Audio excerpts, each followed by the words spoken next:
Bonjour les jardiniers, bonjour les jardinières. Nous sommes le jeudi 2 avril. Aujourd'hui, je vais vous parler d'une bestiole, la limace. Alors souvent, les limaces font râler les jardinières et les jardiniers, mais sont-elles vraiment nuisibles? Alors je ne sais pas si je vais vous convaincre, mais avant tout, il faut mieux les connaître. Alors ces gastéropodes jouent un rôle fondamental dans l'équilibre d'un jardin. Alors, elles recyclent la matière organique, elles lient le sol grâce à leur mucus et elles créent des galeries qui aèrent le sol.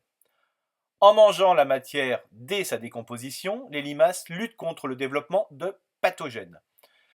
Leur alimentation est essentiellement constituée de bois tendre, de racines mortes, majoritairement de plantes annuelles, de feuilles mortes ramollies par la pluie, de champignons, de lichens, de mousses ou d'algues.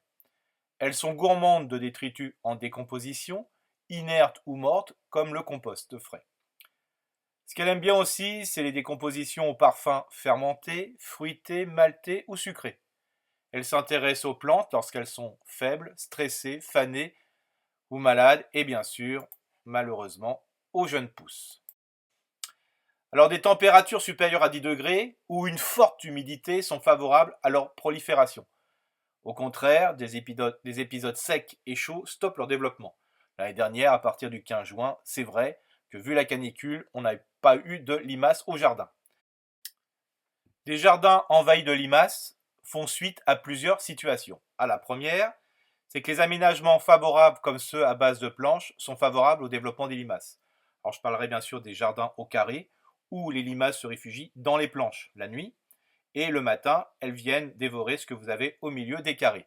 Alors ce que je vous invite, dans les zones où il y a beaucoup de limaces, plutôt faire un jardin au carré sans planche.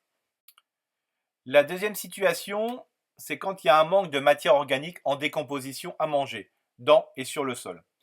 Donc il est donc important de laisser les racines dans le sol et de le couvrir de paillis. Attention, un excès de déchets verts en surface et en situation humide les attire. Au printemps, mieux vaut souvent apporter peu de paillis que beaucoup en une seule fois. En zone ou en période à risque, sont utilisés des paillis secs et grossiers plutôt que des déchets verts, frais, comme les tontes de gazon ou les fans de légumes. La troisième situation, c'est le stress des plantes lors de leur plantation et à la reprise. Alors, il faut absolument que les besoins des végétaux doivent être pris en compte, c'est-à-dire un manque d'eau, trop d'ombre, pas trop de soleil. Voilà. Le trop pose toujours problème et permet d'être dévoré par les limaces. La quatrième situation, c'est un sol qui est toujours humide. Alors si vous avez un sol qui est vraiment toujours humide, mouillé et compagnie, il va falloir le lever. Dans ce cas, il est intéressant de jardiner en rangées de petites buttes qui font 15 à 20 cm de hauteur et 120 cm de largeur. On appelle ça la culture en billon. La cinquième situation, c'est quand bien sûr le jardin, il y a une faible biodiversité.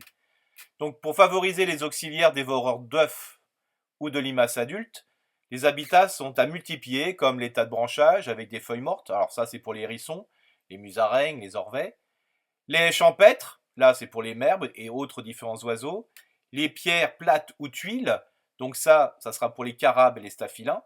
Et puis enfin, les espaces humides pour les crapauds et les grenouilles. Enfin, la sixième situation, c'est souvent parce qu'il manque de champignons sur et dans votre sol.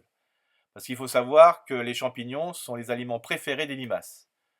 Alors, quand vous mettez du paillage, vous avez souvent vu l'apparition surtout du paillage de branches.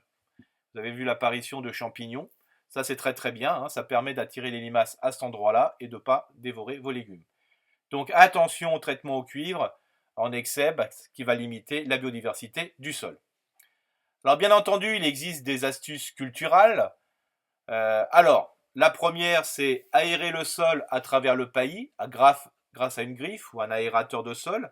Alors ça permet de remonter les œufs en surface et ces œufs seront plus à la merci de leurs prédateurs. Alors je rappelle, les staphylins, les carabes et compagnie. La deuxième astuce, c'est de repiquer les salades dans des espaces libres ou libérés du potager plutôt qu'en planche. C'est-à-dire que si vous mettez les salades ici et là, elles seront moins attaquées que si elles sont toutes ensemble. La troisième astuce, c'est pour le semis des courges et des courgettes. Alors souvent, quand apparaissent les deux fausses feuilles, voire les deux vraies feuilles, ben, vous avez tout de suite des limaces dessus. Alors, ce qui est intéressant, c'est de mettre ces semis en hauteur. Alors, un truc tout simple, vous prenez 2 palettes, vous les mettez debout, et vous fixez une troisième dessus avec des clous, puis vous mettez des barres de bois en travers pour éviter que la table bouge. Et vous faites votre semis sur ce qu'on appelle une table de semis. Comme ça, il y a moins de risques que les limaces puissent attaquer vos pieds de courge.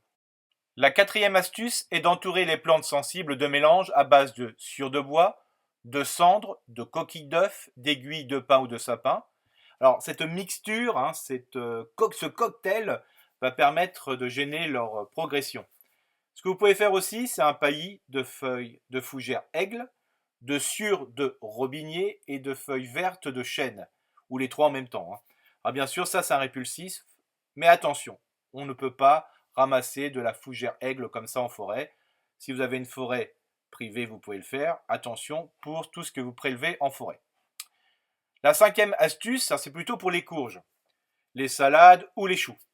Alors ce que vous pouvez faire, c'est de récupérer des pots en plastique, vous coupez le fond et vous plantez ces pots dans la terre, puis vous plantez, repiquez les choux, les salades et les courges dans ce pot. Alors le bord doit dépasser d'au moins 5 cm. Il y a ainsi une barrière physique, et pour ceux qui utilisent du fer à molle, vous savez, tout ce qui est granulé autorisé en agriculture biologique, il suffit de mettre quelques granulés dans chaque pot. Alors ça vous évite d'en mettre partout et de les pendre, parce que ce n'est pas forcément très très bon. Donc je vous invite à en mettre simplement que quelques granulés dans le pot. Ça permet de le protéger et vous verrez, c'est très très très efficace. Alors bien sûr, il y a des pièges qui existent. Alors il suffit de poser des planches ou des tuiles, puis le petit matin, vous les ramassez manuellement et vous les rejetez dans un autre milieu naturel qui peut être pas forcément chez le voisin, bien sûr, mais qui peut être de l'autre côté de la clôture ou un peu plus loin. Alors, bien sûr, il existe ce fameux piège à bière. Alors attention, c'est très efficace, mais ça peut aussi détruire certains auxiliaires comme les carabes et les staphylins. Donc bien vérifier quand vous mettez des pièges à bière, de bien regarder s'il n'y a pas d'autres insectes auxiliaires dedans. Il est vrai que ces estomacs sur pied, qui me font bien râler des fois, sont voraces, mais les jardiniers doivent être conscients que sans les limaces, notre planète entasserait des résidus organiques et le sol ne serait pas un écosystème. Le faux dicton du jour, quand le jardinier en bave, la limace le suit à la trace. Bonne journée, à demain et surtout, restez chez vous.